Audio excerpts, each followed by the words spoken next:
Mastery by Robert Greene analyzes the lives of legends like Einstein and Darwin and found that their genius is actually the result of some very specific steps. Today we're going to look at and summarize those 6 steps and find out how you too can become a master. If you're new here, then welcome. My name is Sam and I help mid-career professionals understand what they're good at and how to use it. So part 1 is about finding your life's task. So Greene gives you 6 different categories, but they group nicely into 3 different themes.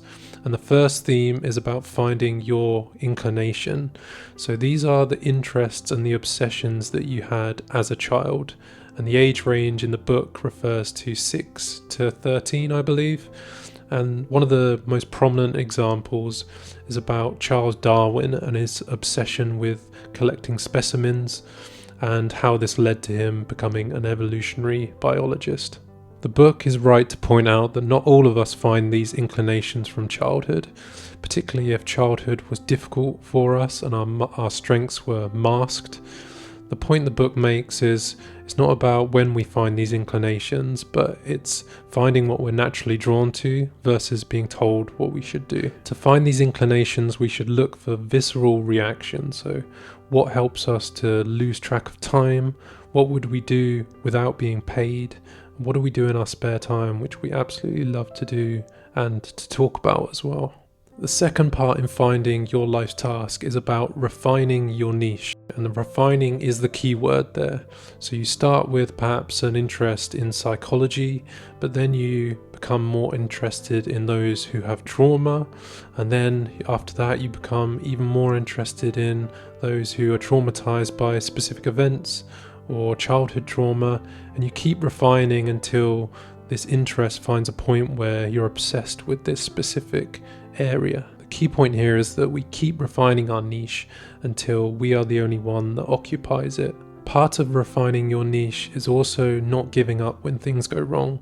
The book gives an example of Freddie Roach, who was a professional boxer, and actually his career ended after a series of defeats, but actually he changed and became a coach, as this lent on some of his more innate strengths, which were more about the training and the strategy of boxing, which helped him become one of the best boxing trainers of all time. So he used the same expertise but using a different application. You evolve the work as you learn. So the third and final part of finding your life's task is to resist the safe path. So Greene talks about how people will try and push you towards security and safety, and you should notice when this becomes frustrating for you, as this is data to how you actually feel about it, and your true desires will draw you in towards your life's task and the things that you actually want to do.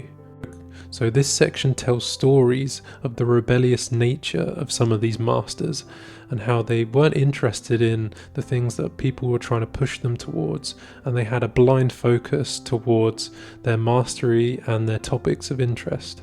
So part 2 is about the ideal apprenticeship. So now you know where you're heading, you need 7 to 10 years of apprenticeship. So this is the boring part that people skip, but it's crucial to becoming a master. So Greene breaks it down into 3 stages. Year 1 to 2 is about deep observation. So this is about passively watching, learning everything, not trying to innovate at this point, but observing and learning as much as possible. So years 2 to 5 are about skill acquisition, and this is the grind where you're getting in repetitions of your work. It's the boring part, but it's the fundamentals that all masters must learn. Years 5 to 7, now you can experiment. So you've done the hard work and really gained a grasp on the fundamentals, and now you can innovate, you can push boundaries, develop your own ideas, but only after you've mastered those fundamentals. So chapter 3 is about finding your mentors, and Greene identifies 4 different types of mentors that you need to become a master. So the first is a direct mentor. So this is someone who teaches you one-to-one, you have access to and can have direct conversations with to deepen your understanding of the topic. So the second type of mentor is an indirect mentor. So these are people that you'll never meet, but you admire from afar, you read their books, you watch their podcasts, and you you soak up their knowledge. The third is peer mentors. So these are people that you're around day to day who are slightly ahead of you, and they can show you what's possible within 2 to 3 years. So the fourth type is an anti-mentor. So we've all had these at work, but these are the people that you don't want to follow. Learn from their mistakes. The key for this is finding mentors that are on the same journey as you. So not just someone who's generally successful, but someone who's walking the same path that you want to, so that you can learn off them directly and absorb all their knowledge. Chapter 4 is about social intelligence. So this is something that masters sometimes fall foul of. Mastery isn't just about technical skill, it's also about how you can navigate through the world, get people to support you, and get on board with your ideas. So the book gives 4 strategies for social intelligence. So the first is to allow your work to speak for you. So allow your results to communicate your message. The second is to craft the appropriate persona. So this isn't about being fake, but understanding how to be strategic in the way that you present yourself in the world. The third is to see others how they see you. So get feedback, listen to feedback, and understand how you come across. And the fourth point is to suffer fools gladly. So be strategic when people disagree with you, and don't damage your reputation. A lot of career books will negate the importance of social intelligence, but ultimately skills might get you in the room, but social intelligence will drive you further in your career. So chapter 5 is about creative breakthroughs. So after 10,000 hours of mastering your craft, your brain will physically rewire, and Greene calls this dimensional thinking. So this is the process for creative breakthroughs. So the process of creative breakthroughs starts with choosing a creative task. So it doesn't have to be something creative or artistic in the sense, but it has to be something that hasn't been explored before, or a new way to solve a problem that deeply interests you. So the second part of the creative process for making creative breakthroughs is about using strategies of relaxation and intense focus. So alternating between those periods of intense focus on the creative problem and relaxing and allowing the subconscious to figure out some of these problems in the mind. The book talks about the final part of the creative process being when the breakthrough emerges. And the book suggests that this breakthrough often happens during this unconscious downtime where the brain is able to work things out without our focus. So chapter 6 is the final chapter where mastery is achieved.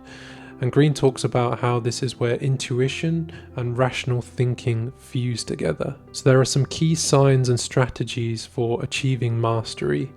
So the first is about connecting to your environment. So Greene talks about how masters viscerally feel their environment and don't just intellectualize it. There's transforming through practice, which I saw as a kind of muscle memory. So Greene gives the example of a surgeon who feels the problems through their fingertips. There's widening your vision. So this is about understanding your place in society and where your work sits within that. There's synthesizing knowledge, so this is about combining insights from different fields. So Darwin combined biology, geology, and philosophy in his field. So there we have it, that was my summary of Robert Greene's Mastery. And honestly, the book was quite different to what I thought it was going to be.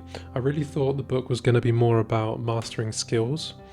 But it's actually more of a framework to becoming a master in a field of interest, and actually a huge collection of stories about very interesting individuals who have been able to master their own fields, and their stories of struggle and change and how they came to be who we know them as, really.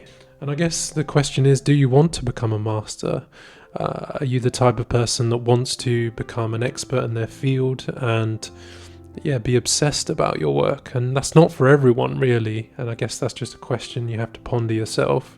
If you want to see another career book review, you can click up here where that eye icon is. I'm on the road to 50 subscribers as well, so any help towards that would be amazing. I think I'm on about 10 at the moment. Thank you so much for watching until the end of the video. Take care, and I'll see you soon.